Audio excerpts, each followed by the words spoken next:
আসসালামু আলাইকুম। আশা করছি সবাই ভালো আছেন। দুঃখিত, অনেকদিন যাবৎ আমি ভিডিও আপলোড করতে পারিনি, কিছু ব্যস্ততার কারণে টিউটোরিয়াল দেওয়া হয়নি। আজকে থেকে রেগুলার টিউটোরিয়াল দেওয়া হবে ইনশাল্লাহ। তাহলে গত ভিডিওতে আমরা মাইক্রোসফট এক্সেল 2010 প্রোগ্রামের হোম মেনুর ফর্মুলা মেনু পর্যন্ত দেখেছিলাম। গত ভিডিওতে আমি ফর্মুলাস এগুলো নিয়ে আপনাদেরকে বেসিক ধারণা দিয়েছিলাম।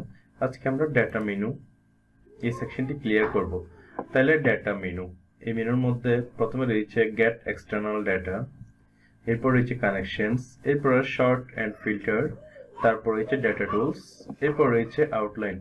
মূলত এখানে প্রথম দুইটি যেগুলো রয়েছে এগুলো আমাদের মাঝে মধ্যে প্রয়োজন পড়ে, তবে তেমনটি আমাদের প্রয়োজন নেই। এক কথায় বলতে গেলে এগুলো আমাদের জন্য ইম্পর্টেন্ট সেকশন না, তাই আমি আপাতত এটি স্কিপ করছি।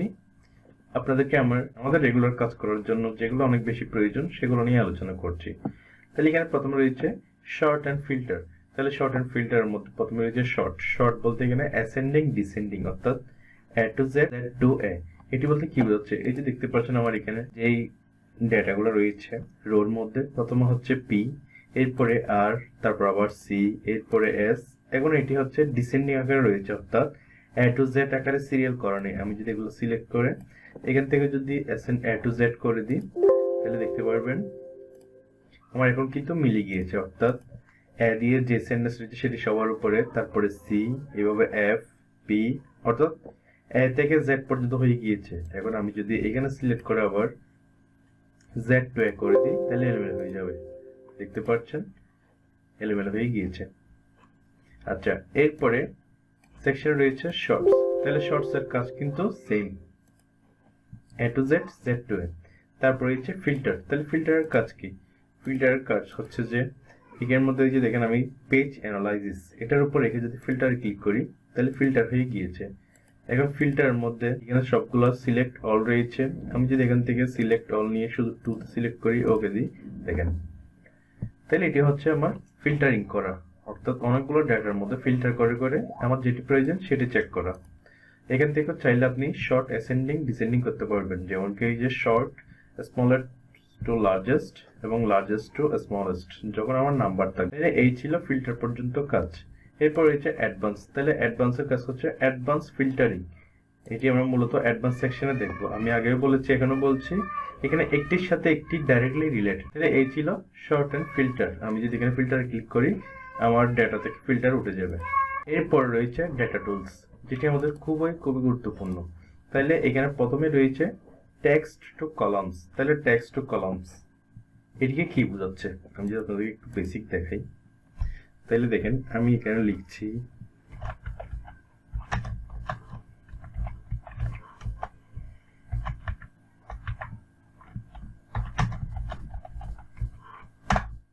আমি একটি নাম লিখেছি, এখানে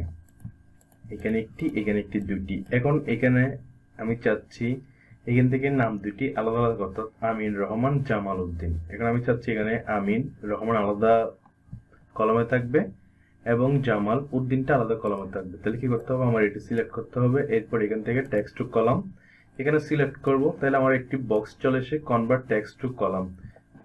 এরপর এখান থেকে ডেলিমিটেড এটি থাকবে, নেক্সট দিব।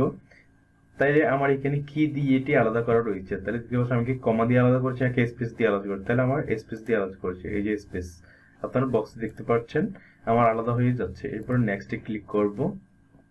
তারপর আমার এখানে ডেস্টিনেশন সিলেক্ট করতে হবে। ডেস্টিনেশন বলতে আমি কোন ঘরটার মধ্যে ডেটাগুলো আনতে চাচ্ছি। তাহলে আমার ডেস্টিনেশন হচ্ছে পাশের ঘরটাতে। ফিনিশ। দেখতে পাচ্ছেন আমার কিন্তু আলাদা আলাদা হয়ে গিয়েছে, এই যে এই জায়গাটি। তাহলে মূলত টেক্সট টু কলামস এর কাজ হচ্ছে যে একটি কলামস বা রোকে আলাদা আলাদা করা। এরপর রয়েছে রিমুভ ডুপ্লিকেটস। তাহলে রিমুভ ডুপ্লিকেটস বলতে এখানে কি বোঝাচ্ছে? আমি যদি এখানে লিখে দেখেন আমিন কালাম, তাহলে এখানে আমি এখন কম ডেটা, সেই জন্য আমরা সহজে বুঝতে পারছি আমার এখানে কালাম দুইবার লিখেছি। আমি যদি এখান থেকে এটি সিলেক্ট করার পর রিমুভ ডুপ্লিকেটসে ক্লিক করি, এরপর ওকেতে ক্লিক করি, দেখতে পাচ্ছেন ওয়ান ডুপ্লিকেট ভ্যালুস ফাউন্ড। তাহলে আমার যখন অনেকগুলো ডেটা থাকবে সেখানে ডুপ্লিকেট চেক করে আমি সেগুলো ডিলিট করতে পারবো। এগুলো অনেকভাবে ডিলিট করা যায়। আমরা চাইলে প্রথমে যে হোম মেনু রয়েছে এখান থেকে কন্ডিশনাল ফরম্যাটিংস দিয়ে ডুপ্লিকেটগুলো আলাদাভাবে সিলেক্ট করতে পারবো, তারপর সেগুলো ডিলিট করতে পারবো। এগুলো আমরা বিস্তারিত দেখবো অ্যাডভান্স ক্লাসগুলোতে। তাহলে এর পরবর্তী রয়েছে ডাটা ভ্যালিডেশন। তাহলে ডাটা ভ্যালিডেশনের কাজ কি? ডাটা ভ্যালিডেশনের কাজ কিন্তু খুবই মজার কাজ। এটি আমরা মূলত একটি ড্রপ ডাউন লিস্ট তৈরি করার জন্য করে থাকি। যেমন কি আমি যদি একটি এখানে লিখি, একটি নাম লিখলাম, তাইলে মনে করেন এখানে স্যাটারডে, এরপরে সানডে। আমি আপনাদের বোঝার স্বার্থে শর্টকাটে বোঝাচ্ছি। তাইলে এখানে মনে করেন কামাল শনিবারে আসছে কিনা, আমি এখানে লিখবো প্রেজেন্ট, পি দিয়ে প্রেজেন্ট বোঝালাম। এরপরে এখানে লিখলাম এ দিয়ে অ্যাবসেন্স।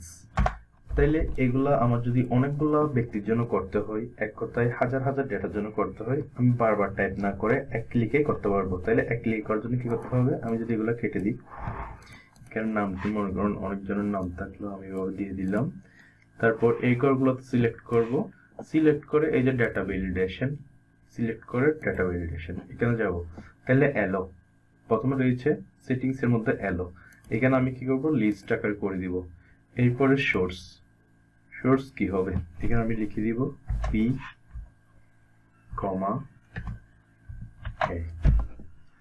ওকে, এখন দেখবেন চেঞ্জেসটি কিভাবে হচ্ছে। যে দেখছেন একটি ড্রপ ডাউন লিস্ট দেখাচ্ছে। এখন আমি জাস্ট যে ঘরে যাব, এখানে কামাল প্রেজেন্স, এরপর অন্য ব্যক্তি এ দিয়ে অ্যাবসেন্স, আবার এখানে এ দিয়ে। আশা করছি বুঝতে পেরেছেন। এই কাজটি আমাদের অনেক ইম্পর্টেন্ট। ইন ফিউচার যখন আমরা অ্যাডভান্স কাজগুলো দেখবো তখন এটি আমাদের প্রয়োজন হবে।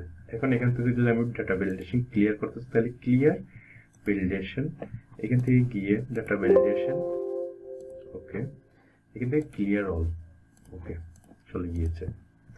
এরপর রয়েছে কনসোলিডেট। কনসোলিডেট হচ্ছে এটি আমার একটি রুলস এর জন্য, ফাংশনের জন্য। আমরা এগুলো মূলত ফাংশন দেখিনি, ফাংশন যখন দেখবো তখন আমি কনসোলিডেট আপনাদেরকে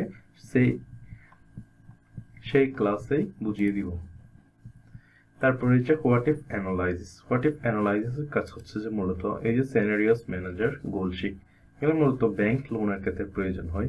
আমি যখন আপনাদেরকে ব্যাংক লোনের একটি কাজ করে দেখিয়ে অ্যাডভান্স ক্লাসগুলো, তখন আমরা এই যে সিনারিওস এবং গোল শিট এই দুটির কাজ দেখব। তারপর রয়েছে গ্রুপ আনগ্রুপ। এই দুটির কাজ কিন্তু একটির সাথে রিলেটেড, অর্থাৎ আমি গ্রুপ করার পর আনগ্রুপ করবো, বা আনগ্রুপ করার পর আবার গ্রুপ করব। এগুলোর কাজ কি? এগুলোর কাজ মূলত হাইট আনহাইট কে বোঝায়। মনে করেন আমার এখানে অনেকগুলো রো, এখন আমি চাচ্ছি এই যে 5 নাম্বার থেকে 10 নাম্বার পর্যন্ত হাইড করে দিতে। তাহলে হাইড করার জন্য আমরা রাইট বাটন দিয়ে ক্লিক করে এখান থেকে হাইড করতে পারি, কিন্তু এটি প্রফেশনাল ওয়ে না। প্রফেশনাল ওয়ে হচ্ছে যে আমি গ্রুপ আনগ্রুপ করে কাজ করা। তাহলে গ্রুপ আনগ্রুপের কাজ কি? এই যে আমার এতটুকু সিলেক্ট থাকলো 10 থেকে 5 পর্যন্ত, এরপর আমি গ্রুপে ক্লিক, এখানে গ্রুপে যাওয়ার পর গ্রুপ দেখতে পাচ্ছেন আমার বাম পাশে একটি সেকশন তৈরি হয়ে গিয়েছে, এটি মাইনাস সাইন দেখাচ্ছে। এখন আমি মাইনাসে ক্লিক করি, তাই দেখতে পাচ্ছেন আমার যেগুলো হাইড করার প্রয়োজন সেগুলো হাইড হয়ে গিয়েছে। এখন আমি আবার হাইড করাগুলো দেখতে চাই, এই যে প্লাসে ক্লিক করব। তাহলে এটাই হচ্ছে আমার হাইট আনহাইট, এটাই একটি প্রফেশনাল ওয়ে। তাহলে আমি যদি এগুলোকে আবার আনগ্রুপ করতে চাই, তাহলে আমার 11 থেকে 5 পর্যন্ত সিলেক্ট করব, এই যে আনগ্রুপ হয়ে গিয়েছে। আশা করছি আপনারা এতটুকু বুঝতে পেরেছেন। এরপর হচ্ছে সাবটোটাল। সাবটোটাল হচ্ছে আমার অনেকগুলো যখন ডাটা থাকবে, এই যে মনে করেন এই ডাটাগুলো আমি যদি এখন সাবটোটালে ক্লিক করি,